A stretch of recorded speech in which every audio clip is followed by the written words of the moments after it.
อาทิตย์ที่ผ่านมาสภาแห่งชาติมีการเคลื่อนไหวเรียกงานที่สำคัญหลายเหตุการณ์โดยเฉพาะเป็นการจัดกองประชุมสัมมนาโดยการเข้าร่วมของบรรดารองประธานสภาแห่งชาติและการเคลื่อนไหวของคณะกรรมาการต่างๆ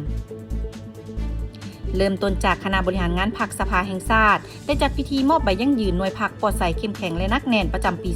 2024 มอบบัตรสมาชิกพรรคและประกาศพนักงานหับบำนาญภายใต้การเป็นประธานของสหายปริญญาเอกนางสุนทร สัญญจักรรองประธานคณะประจำสภาแห่งชาติในโอกาสนี้สหายปริญญาเอกนางสุนทร สัญญจักรได้เน้นหนักถึงการปรับปรุงวงจักรการจัดตั้งของสภาแห่งชาติให้มีความกระทัดรัดโรงเรียนรับประกันประสิทธิผลของเวียกงานพร้อมทั้งเรียกร้องให้พนักงานราชการฝึกฝนล่อหลอมตนเองเพื่อกักเกี่ยมเข้าสู่การปฏิบัติหน้าที่ของสภาแห่งชาติสุดที่จะมาถึงนี้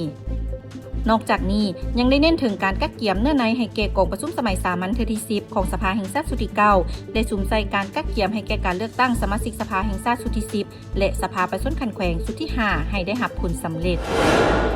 พร้อมกันนั้นในวันที่ 23 ตุลาผ่านมาที่สภาแห่งชาติได้มีกองประชุมปรึกษาหารือเกี่ยวกับการห่างแผนการสร้างและปรับปรุงกฎหมาย 5 ปีในปี 2026-2030 ของสภาแห่งชาติสุดที่ 10 โดยการเป็นประธานของทานคำแพงวีรพันธ์ประธานกรรมาธิการกฎหมายจุดประสงค์เป็นเพื่อรับประกันให้แผนการสร้างและปรับปรุงกฎหมายมีความเหมาะสมและถูกต้องตามขั้นตอน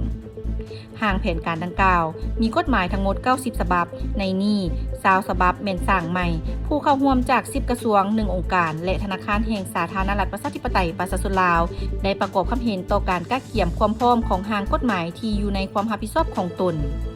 ปัจจุบันสาธารณรัฐประชาธิปไตยประชาชนลาวมีกฎหมายทั้งหมด 176 ฉบับกองประชุมยังได้ยั่งยืนถึงความพร้อมของทางกฎหมายที่จะนำเข้าพิจารณารับรองในกองประชุมสมัยสามัญเทื่อที่ 2 ของสภาแห่งชาติสุดที่ 10 ให้สำเร็จตามแผนขณะเดียวกันในตอนบ่ายวันที่ 22 ตุลาผ่านมาทานท่านตากองพลีรองประธานกรรมาธิการแผนการเงินและการตรวจสอบของสภาแห่งชาติพร้อมด้วยคณะได้พบปะกับทานแมสเวนเทิลทูตการค้าแห่งราชอาณาจักรอังกฤษพร้อมด้วยคณะ2 ฝ่ายได้ปรึกษาหารือและแลกเปลี่ยนความคิดความเห็นเกี่ยวกับการพัวพันร่วมมือระหว่าง2 ประเทศและ2 องค์การนิติบัญญัติบรรดาหัวข้อที่ติดพันกับการสร้างเศรษฐกิจของสาธารณรัฐประชาธิปไตยประชาชนลาวในตอนหน้าการจัดตั้งปฏิบัติกฎหมายว่าด้วยการปกป้องผู้สวมใส่และกฎหมายว่าด้วยวัดแท้การนำใช้การกฎกาของรัฐสภาเพื่อปรับปรุงด้านการคุ้มครอง2 ฝ่ายเห็นดีสืบต่อประสานงานและร่วมมือกันในด้านติดตามกฎกาการจัดตั้งปฏิบัตินิติกรรมการแลกเปลี่ยนบทเรียนและส่งเสริมวิชาการในขอบเขตเศรษฐกิจการเงินและการติดตามกฎกานอกจากการพบปะสภาแห่งชาติคณะผู้แทนอังกฤษยังได้สืบต่อพบปะกับแขนงการที่เกี่ยวข้องของรัฐบาลและองค์การปกครองนครหลวงเวียงจันทน์สืบต่อด้วยข่าวที่สำคัญในวันที่ 22-23 ตุลาผ่านมาได้มีการจัดกองประชุมสัมมนาเกี่ยวกับรัฐสภาที่เปิดกว้างและการมีส่วนร่วมของประชาชนเพื่อการบริหารคุ้มครองที่กวมรวมและตอบสนองที่นครหลวงเวียงจันทน์